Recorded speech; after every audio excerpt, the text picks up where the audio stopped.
So, ang tawag pala nila dito, fish landing po mga ka-PJ. So, area, lalaki po ng mga ano nila, lalaki po ng mga bangka nila, pangingisda po mga ka-PJ. Yan o, may mga pangalan na tinggalan. So, ang dami nila bangka dito mga ka-PJ. Oh.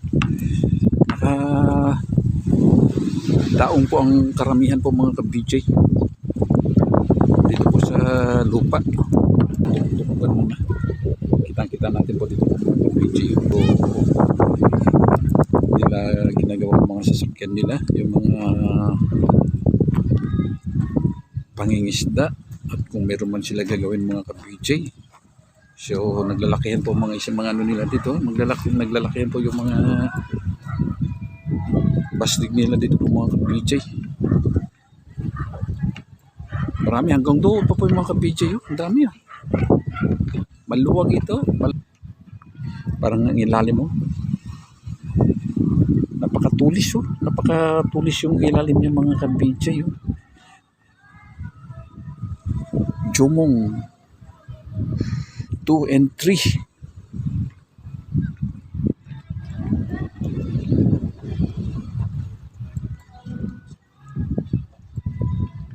So, ang mga ilang tao kaya mga ano dito? Mga ilang tao kaya ang isang sakay ng isang ganyan mga ka-PJ. Po sila may mga ano dyan sa ilalim, no? May mga parang tubo po dyan, no? Mga ka-PJ.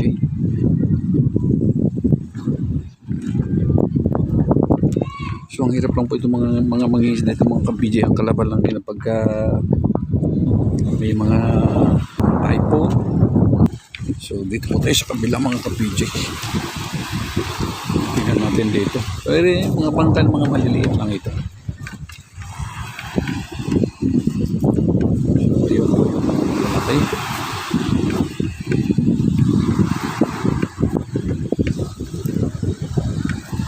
Napakaluwag po talaga din ng mga karagatan dito. Medyo paano po siya, letter C. Lahat po mga napuntahan natin dito sa bandang Aurora po ito. Lahat yung mga ano nila, parang mga letter C po lahat mga ka-PJ. Parang wala po siya pa diretso. So ganito lahat ang ano nila, ang format ng mga pagpasok dito po sa loob.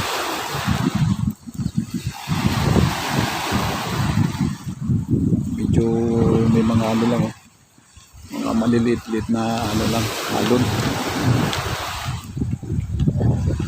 So mukhang ang karamihan po mga tao dito puros mga na mangingisda po ang itsura po nito. Dahil sa dami ng bangka nila dito, talaga nagkalat po yung mga bangkang pangingisda.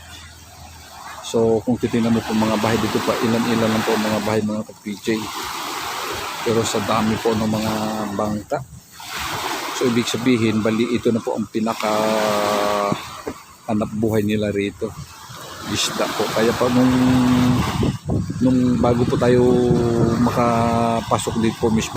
So may nadaanan po tayo kanina doon na yung mga ano ng isda.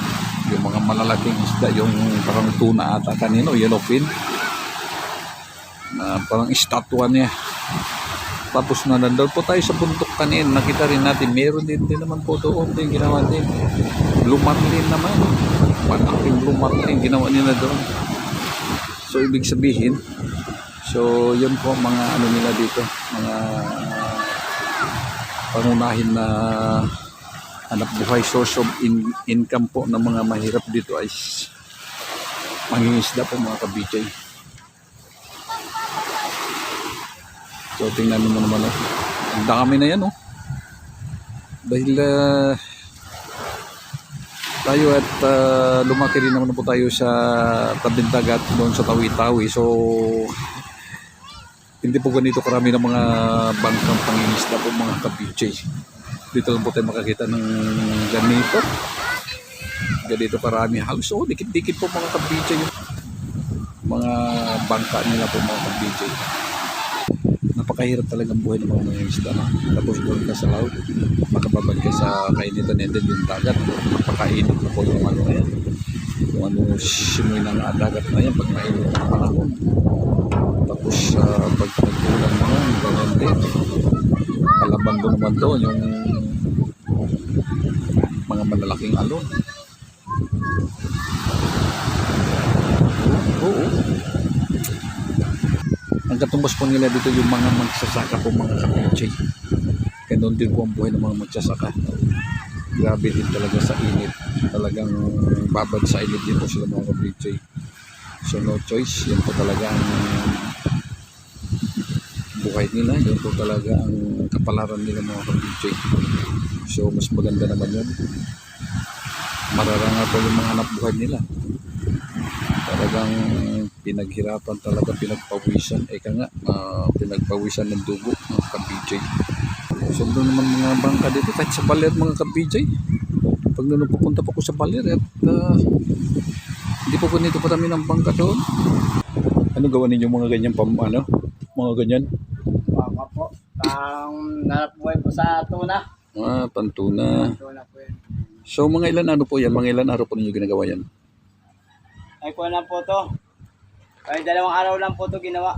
Ito. Hindi, yung pagkabuuan na po bago mayari, bago magamit pang laot. Ito, pati yan. Yan po yan. Ay ito, ikakapit po to. Ito, 1 linggo po to ginawa. 1 linggo. Oo, kasama na po. So mabilis din pala. Kasi kompleto naman pala. Kompleto naman gamit. May mga planer. So bali yun po ang hanap buhay ninyo? Opo. Yung mga nangingisda? Opo. Ay, doon nakakarating po kayo hanggang doon? Opo. Sa siguro mga 3 oras takbuhin papuntang sa lot ng baler. O doon sa may mga buya po na pinupunta namin. May buya din po kayo dyan? Opo. May buya po ng Pangulong. Doon po kami nanguhuli ng mga tuna. So mga tag dito, ilang taon na po kayo nangingisda, kuya? Tagal na rin.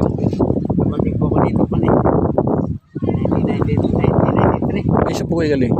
Galing po ko Maynila eh. Saan po sa Manila? Nagkakaroon po ako sa Ako po sa Makati ako eh.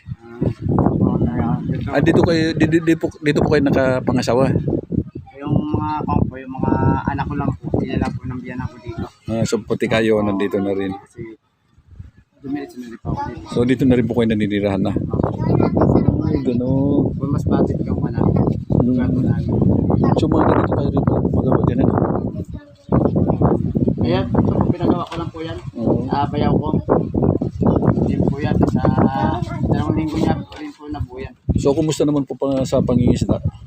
Maganda naman kapag yung season talaga ng tuna. Maganda naman. Puro tuna lang yun. Walang ibang alo-halo din. Mga puso. Kasi yung durado, tawagin mo yung durado. Oo.